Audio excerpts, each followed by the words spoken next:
Good morning. We are starting out with clouds again. It's quiet and cool and cloudy.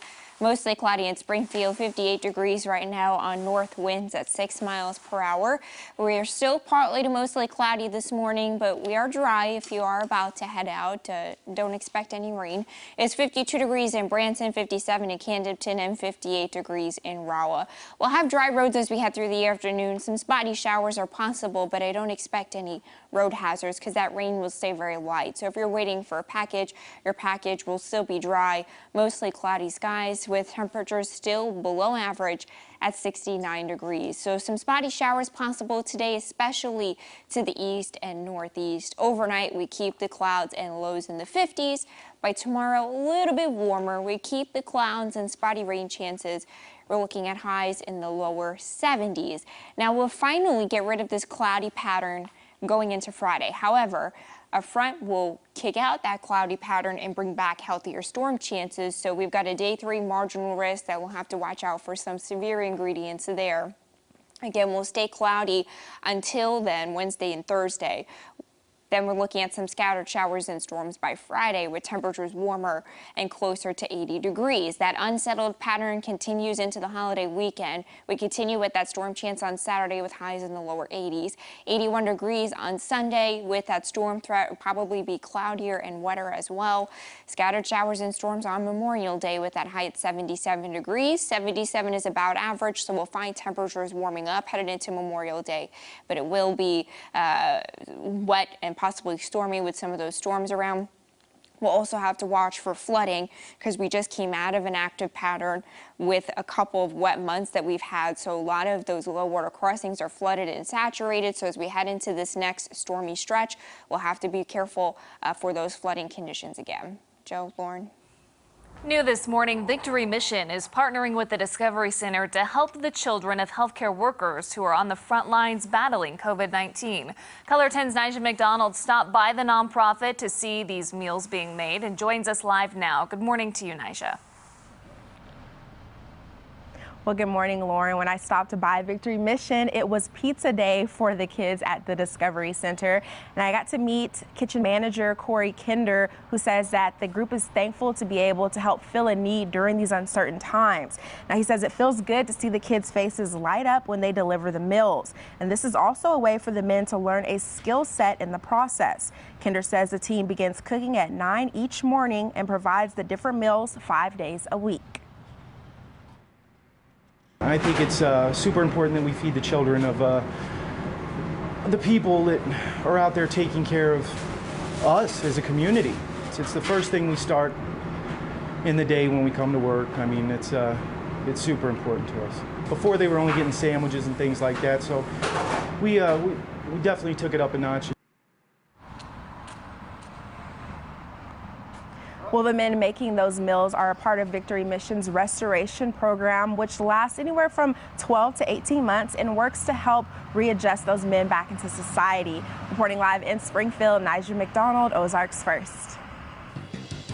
Thank you, Nigel. Let's go around the region now. The city of St. Louis says it has a new plan to help reopened businesses expand their outdoor seating by doing one of 3 ways. You can do so on private property, on sidewalks, and even on the street.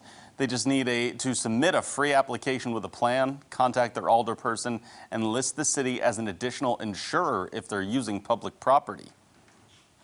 As of now, they say it's safer to eat outside than it is inside, so we wanted to find a way to accommodate that and help out the small businesses. The permits for private property and sidewalks would be valid until September. On the street, seating would need to be reviewed every 4 weeks.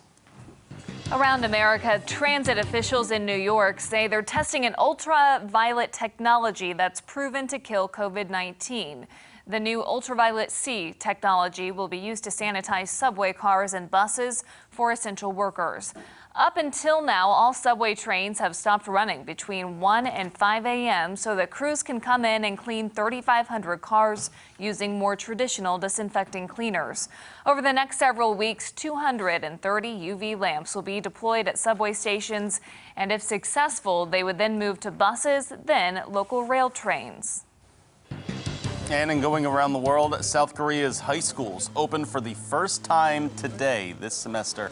High school seniors returned to class in the first wave of a phased plan to open all schools. Students in uniforms and masks had to have their temperatures checked and were given hand sanitizer by teachers there. Motorcycles carrying disinfection sprays were driving back and forth to disinfect the entrance and the schoolyard, too. Beaches in Spanish city of Barcelona reopened for a few hours on Wednesday after being closed for nearly 3 months because of the coronavirus lockdown. Authorities allowed people to swim, sunbathe, and exercise on the beach for 4 hours under the supervision of police who patrolled the area to prevent any mass gathering. Spain has been one of the countries worst hit by the pandemic, with over 230,000 cases and more than 27,000 deaths. But the number of new cases has fallen sharply in the past few weeks, prompting the government to relax its restrictions. In some more local news, the last day to request an absentee ballot is today. That would be for the June 2nd municipal election. It was originally scheduled for April 7th, but as you know, was delayed due to coronavirus concerns. Traffic alert as you might be heading out the door. There will be bridge work that could cause delays on U.S. Route 65 starting today at 8:30 until 2 this afternoon. One northbound lane of 65 at 44 will be closed. The eastbound I-44 ramp to 65 will also be shut down. And tomorrow, one southbound lane of Kansas Expressway north of Division will be closed. Only one lane at a time at each location will be closed. Let's take a look now at what's coming up for you on CBS This Morning.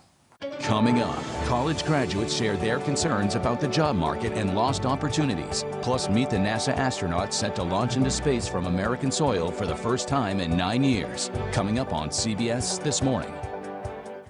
We got a pretty troubling trend up in Michigan happening right now. 2 dams have breached and have broken, and it's causing major flooding from quite a bit of rain, right? From what I've seen, they have had their wettest Mays on record already in parts of the upper Midwest there. And I think I saw some of the emergency managers concerned about other dams through the day today. I know the governor has declared a state of emergency there in certain counties and is encouraging evacuation for people if they have family nearby to go stay with them, and if not, to head to a shelter. One of the hardest hit areas there is Midland, Michigan, and but as Elisa just said, a lot of other spots are in potentially hazardous times right now. Right. Second trend that we're following comes from Johnson & Johnson, which has announced that it will quit selling its talc baby powder here in the U.S. because of thousands and thousands of lawsuits, people claiming that it's caused cancer. But the company has defended that, saying it absolutely does not. And in fact, it will keep selling this kind of baby powder in other countries and will continue selling what's left on store shelves in the U.S. for now. You may have just seen that old commercial there. This is a product that they've been selling for quite some time.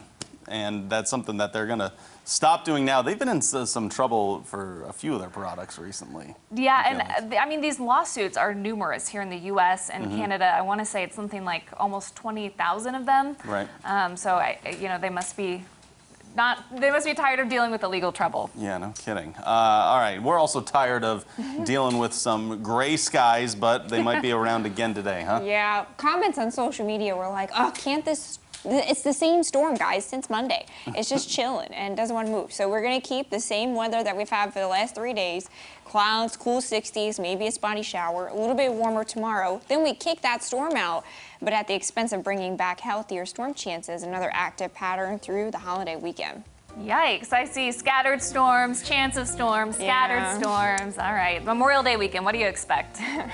Thanks for starting off your Wednesday morning with us. There's those clouds overhead. We'll see you back here at midday for more news and weather.